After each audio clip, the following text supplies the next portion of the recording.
Welcome to the day in the life of a Nutritarian. I'm Jay Sutliffe. I'm Chloe Sutliffe. And we're here today to show you how you can implement Nutritarian principles into your everyday life. First of all, we'll give you a little background of who we are. Chloe, go first. Okay, I am Chloe, and I have, Jay and I have been married about 26 years, and we've done 2 vegetarian restaurants together. I have a degree in natural health. I'm also a massage therapist, and I'm working on becoming a life coach. Okay, so I'm Jay Sutliffe, and I'm the lead investigator on the Nutritarian Women's Health Study. Also have some co-investigators, Wendy Wetzel and so forth. So we're based here in Flagstaff, Arizona, where I am a professor at Northern Arizona University. I'm a registered dietitian, and we started this study a little over 3 years, or going on 3 years now. And some of you aren't in the study, that's totally fine. And you wonder, why is a guy involved in a Nutritarian Women's Health Study? It's a women's health study. Well, it's just the way it happened. So we're going to get started today. We're going to show you some principles and tips that you can put into your everyday life. And really what we want to show you is the main basis behind the Nutritarian lifestyle is nutrient density. So we're always looking for ways to implement more nutrient-dense foods into our diets, into our active lifestyles. So we're going to go through a typical day, and you're going to see some principles here woven in. Chloe has some different things. I have some different things. But I'm going to share with you, first of all, we're going to start out breaking the fast with breakfast. Some people aren't breakfast eaters. You can look at the research and things like that. But what we're talking about here is we're getting that 14 to 16-hour window from our last meal yesterday to our first meal today. Okay? And so what I like to do is get up in the morning, drink some water, maybe do some exercise, some weights, different things like that, whatever activity you're involved in. And when I'm all done with that and showered up, my body's screaming for nutrients. And so I'm thinking nutrient density. Well, I don't know about you, but I'm a smoothie guy. I'm a smoothie, and there's a million smoothies out there. There's as many smoothies as there are people, typically. But through the years, mine it's kind of developed and grown. And what I do now today, I'm going to share some tips with you, and if they could work for you, hopefully that'll be a good thing. So what we've got going on here is we start with the greens. That's, a lot of people know about the G-BOMBS, where we're just, the greens are the most nutrient-dense foods on the planet. And so we're going to put those in first. So I've got a little bit of spinach going on here. We've got the washed spinach. And then another thing, in a conversation about a year ago with Dr. Furman, we were on the phone talking about different things, and he started talking to me about this formula that he was coming up with where we were putting beans into smoothies. And I thought, don't mess with my smoothie. Beans, seriously? But I had to give it a try.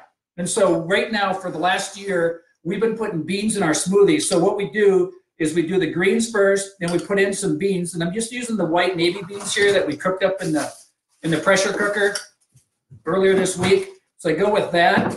And then the next thing I do is I take up some ground flax and chia seeds and sunflower seeds and things like that, sprinkle that in.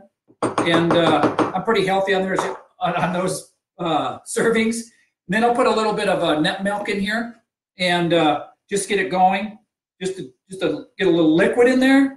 And then I spin it up. I get that all broken down and emulsified. And after that's done being spun and smooth, then I'll add in frozen bananas as the base that gives us a nice thick texture. My smoothies tend to be more creamy, things like that. And then after that, I'll add in some berries and so forth, like that. So, little tip here, these white beans basically take on the flavor of whatever you mix with it. I like to use black beans when I use cherries and blueberries and things like that as well. So just a little variety. And you'll be amazed at how that little bit of extra protein in the beans, the fiber. I'm good for 4, 5, 6 hours, depending upon how active I am that day. And it just comes out. I like this consistency of a milkshake, but that just gives you an idea. Again, you don't have to do it like me, like we do it. You can just do it whatever fits your palate. Change up the greens occasionally. Put some arugula in there, whatever you want. Switch the beans up, switch up the fruit, and so forth. So that just kind of gets you going. And that's a good hearty meal. And sometimes we'll pour it into a bowl like this, and maybe we'll put some other frozen fruit right on top of it and eat it that way. So that just kind of gives you an idea how to get the day started with the smoothie. Really, they're good anytime, anywhere. They're so refreshing, especially after a good hard workout. I like to take these in. But but I also use them sometimes later in the day as well. So that's how we're going to get started with the smoothie. I like the smoothies, and I really like to share that with you today. And it kind of sounds like it wouldn't taste really good, but the banana really masks the flavor of the spinach. Okay. Because we've done experiments with different types of greens, and you do taste the arugula more, and you do taste some like the pinto beans or the kidney beans. Those have a stronger flavor. Yeah, we tried the garbanzos at one time. Yes. The garbanzo a little bit too strong a flavor, but it's amazing how creamy these white beans make a smoothie taste and feel. So we're really into texture. I'm into texture. I like that smoothie feel of the smoothie. So that's a good way to get it going. There's other things you can do with your breakfast with the fruits and things like that. And but that's one idea. Again, branch off from that and adapt it to your lifestyle. Next. All right. Well, I wanted to talk to you about the lunch, then what we do for lunch. And to kind of get that going, I use my Instant Pot a lot. Now, of course, you don't have to have an Instant Pot because I started out with the old standard pressure cooker. This one is several years old. And I started cooking, kind of came from a challenge that Jay gave me about saving money on our grocery bill. And so instead of buying the canned beans, I started buying dry beans and cooking them in the pressure cooker. And then when I got the Instant Pot, it just seems like it's decorative enough to sit right on the counter. And so I don't mind having it out, and I seem to use it more. Whereas the old pressure cooker that was in the cupboard just didn't seem to get used as much. So I do a lot of beans. I'll do the garbanzo beans and the white beans for our smoothie, or black beans, or whatever type of beans I'm planning on using that week.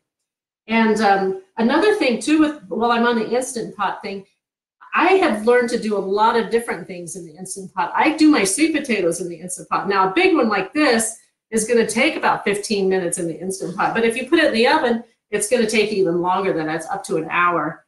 So, and also squash. I've learned to do squash in the Instant Pot. Now, it's a little more, it's not as dry as when you have it in the oven. So if you like the drier texture of the squash, then you can put it in the oven for a little while. But 15 minutes in the Instant Pot and you've got your squash cooked, whereas an hour to an hour and a half possibly in the oven. So it speeds up our lifestyle a lot. Now, one of the staples that Jay and I do every couple of days, I'll make a green salad. And I take romaine, which I like the crunchiness of romaine. And so I'll wash that up and cut it into pieces. And then I add some of the spring mix and mix it together.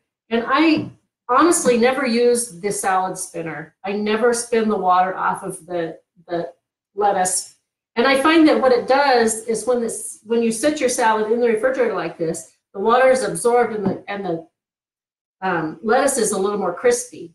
So, and this is just kind of a standard salad that I kind of make all the time that's in the refrigerator, and it lasts several days. So it's got the two different types of lettuce. It's got carrot and purple cabbage and cucumbers, and those are all just for color. Now from there, you can go and add the green, more beans or seeds. Jay likes to put walnuts on his because he likes the texture and the crunch of like a crouton. And so he puts walnuts on his. So we kind of just go from there and just add on whatever we want, whether we want to add the onions, whether we want to add the mushrooms, or any other type of seed like a sunflower seed or something.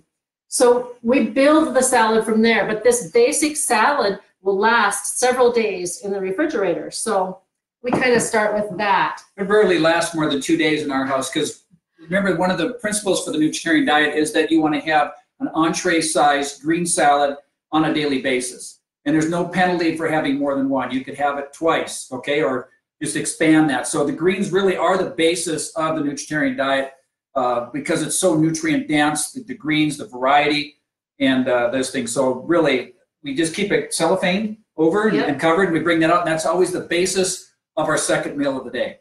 And we love salad, so it's not like it's a drudgery and that we have to eat it. It tastes so good. You know, a lot of us didn't grow up eating leafy greens. They didn't feel like they had the flavor, but your taste buds change over time, and it's amazing. Since we've been married, I mean, we've incorporated this into the daily life where it just starts with the green salad, big, huge dinner plate size salad, entree size. Okay. And so then also, I've been experimenting with salad dressings lately. I wanted to do something like a Thousand Island dressing because we kind of like that dressing and we like the texture, the pickle in there. So I've been really working on getting it perfected, and I think I've got a pretty good handle on it. So I use some seeds, like sunflower seeds, and some nuts like cashews, and I juice a half of a lemon. I love these little kitchen tools. They just really work well. And then I add some garlic, just garlic. I just put a little kale in there just to add some nutrient value to it. I put onion in there. I put tomato, and then everything just gets blended up really well.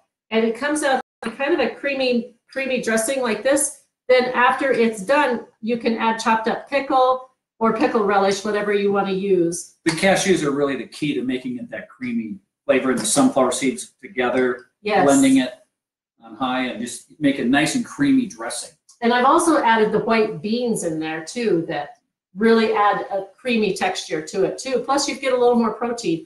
And so then you add more some seasonings or whatever seasonings you like to it. You can use ketchup instead of tomatoes, but it's not really, that flavor comes through. I didn't really like that as well as just using the plain tomatoes for the coloring.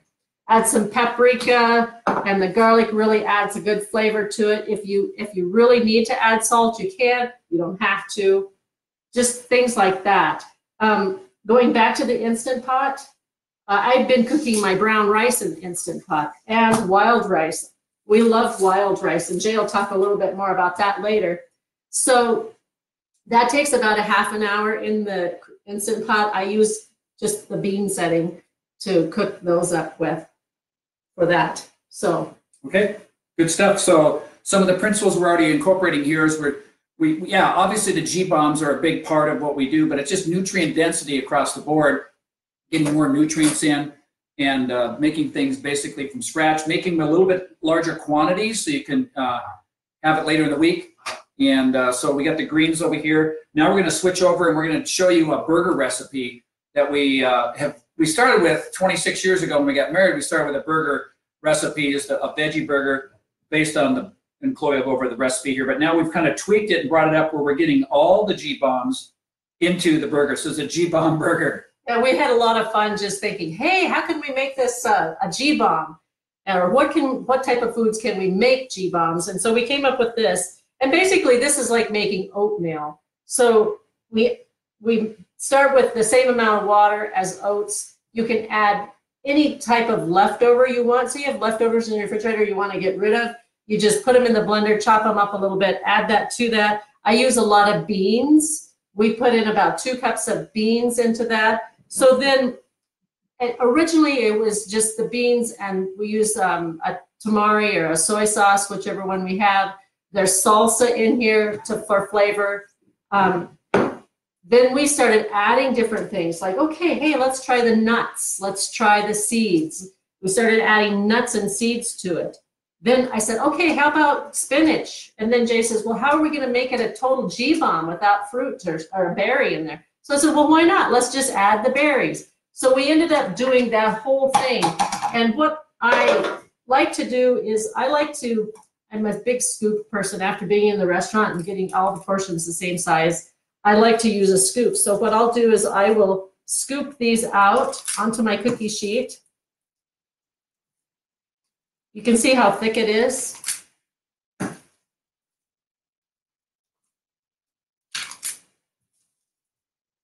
And we added the mushrooms, we've added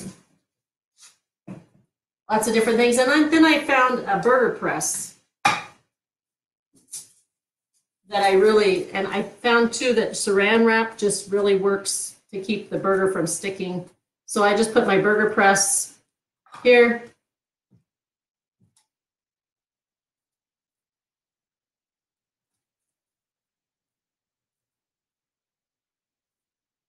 Now, the interesting thing with these burgers is you can make them into patties. You can crumble them up if you like that type of thing, if you want to put them into balls, or if you like it. I just like the flavor of these, and so however you want to use them, it's up to you. Yeah, so you can make this into like a meatball type consistency and put with spaghetti sauce or something like that. So then once I've got them on the pan, whether it's this or the meatballs, I will put them in the oven and I'll bake them, the burgers, about 15 minutes on one side, flip them over, and 15 minutes on the other side, so that they're kind of crispy enough so that I can throw them in the freezer and make a big batch of these, throw them in the freezer. They last several months in there. And if we want a burger, we can just take one out. And we've even tried doing them on the grill, and they work pretty good on that grill too. So that's just another G-bomb idea. Well, the thing with these two as well is, like Chloe was saying, is you put them in the freezer, and then if you come home and you realize, you've had your green salad and you want to have something a little bit more, and it's a little bit more filling, like maybe you've been out hiking or maybe you're very active. What we like to do is to have them in the freezer, like she's saying, just throw them in the toaster oven for a few minutes and they're ready to go. So it's an instant addition to the green salads and also the other things. The other things we want to encourage you to do is, we talked about smoothies already. We also want to talk, with winter coming up, a lot of times people like to have soups and stews. And you can put in soups and stews, you can really get a lot of nutrients in there with the different vegetables and things like that, even throwing the wild rice in there. So you have some kind of bean soup, throwing in some wild rice, and then you can even throw your greens into your soups and stews. So we talk about the 4 S's: smoothies, soups, and stews. And then we also talk a lot about green salads and the variations of the salads. And then we also talk a lot about stir fries. So using, a lot of times I'll just take my greens and lay them down for the bed, and then I'll put a stir fry over the top of my greens. Okay. Again, these are just things we do to try to be consistent with what we're doing, how to get more nutrients in throughout the day, sliding in this, putting in that. Just kind of mix these things up, give you some new ideas to look at. And another thing that we like to do is what we call a haystack. And our son-in-law kind of laughs and calls it what does he call it? Oh, a glorified nacho. So he uses chips with it. But what we do is we start with a base of rice. Then we put our cooked beans over the top. Then you can put some shredded lettuce, some tomatoes, some onions, just all kinds of vegetables on top of that. And it just keeps getting bigger and bigger. That's why it's called a haystack. And what we've also heard them called volcanoes. In a restaurant in Lake Tahoe, South Lake Tahoe, they serve them there. They call them volcanoes, because they have all these different things coming out, and they mount it up like a big volcano. So kids really like them. It works in a pinch, and it also allows people to pick and choose. Like, you put all the fixings out, and allows people to dress them up the way they want to do it personally, because most people like to do their own food and touch the food and set it up in such a way that it's specific to them. And these volcanoes or these haystacks really seem to appeal to children all the way up to us seniors. Yeah, he's calling us seniors. Oh no. Okay. Anyway, salsa is another thing that you can put on there too if you want. And you can make your own salsa, everything. Another thing that we like to do is bowls. We've kind of really gotten into the bowls. And we like to start with the base of greens. And I guess that's kind of what Jay was talking about earlier, was he starts with this base of greens and then just puts all these vegetables on top. You can do beans, you can do vegetables, you can do or legumes, whatever you want. Sprinkle with the seeds and the nuts, different things like that. It's just easy food, simple. Pull it out of the refrigerator. Just go for it. Another principle we want to talk about, I think would be nice to talk about right here, is that we talk about when you start eating these whole foods in as natural state as possible, and you're including the whole fiber in the packages that nature sends the food to us in, what you're going to find is that when you start satisfying the micronutrient needs of your body, micronutrients are the vitamins, the minerals, the phytochemicals, the antioxidants, all those things that come in the colors of the food. When you think of micronutrients, think of dark colors. When you start satisfying those micronutrient needs at the cellular level, you're going to find that the cravings are going to minimize or go away. You're going to find that when you add all the fiber in the natural state, whether it's from the legumes or the wild rice or the seeds and the nuts and the skins from the yams and the sweet potatoes, when you're eating micronutrient dense, plant rich, with a lot of fiber coming in these foods, what you're going to find is that your blood sugars are going to stabilize, and you're not going to be hungry between meals, okay? Because what we have, a lot of things, is what Dr. Furman calls toxic hunger, where we're eating all day long. And when you start switching over to eating a whole foods diet like this, where it's nutrient-dense, plant-rich, you're going to find that the cravings go away. You're going to find that you don't need to eat between meals. In fact, we minimize that and encourage you to minimize eating between meals. Minimize the amount of food that you're going to be eating between meals, and then hopefully eliminate that. So you're going to find your blood sugar is stabilized, your digestion is smoother and better, and then you bring in some fluids in between the meals, minimizing the liquid that you're drinking with your meals to force yourself to chew more thoroughly, to masticate the food, so you get the mechanisms going in the mouth and the stretch receptors in the stomach. You're going to feel more satisfied, and you're going to be you're going to have a stable blood sugar, your energy levels, and your mind's going to clear up. Those are the types of things we're seeing, not only in this study, but also other studies we've done locally with some of the worksite wellness programs we've been doing. And so what we're going to find is that you're going to have greater health, greater longevity if you stick with these principles that we're talking about, minimizing the snacking and those types of things. All right, and water between the meals Yeah. instead of with the meal. We do a lot too. Yep. In fact, I'm so accustomed to not having water with the meal or any type of drink with the meal that we'll have company over in jail say, hey, what about something for them to drink? So I totally forget not to put it out. Another thing I wanted to suggest too, and this is my thing, but I like to use different jars. If I buy things that have a nice, like the bean jar, nice wide lid at the top, I'll take the label off and I'll use it for my storage containers. I don't usually buy too many of the expensive ones with the glass ones. I like glass, and at first when I started doing jars, there wasn't those nice glass containers available, so I started just using jars. And it was kind of my way of recycling, and also just being able to put my food in glass. So that's just kind of one of the things I like to do. And so we try to keep a variety of fruit around. When we don't have a smoothie, we'll have fruit. Of course, I love avocados. I'm not afraid of eating fat personally, so. No, we want to encourage you to eat the healthy fats, the avocados, the seeds, and the nuts, okay?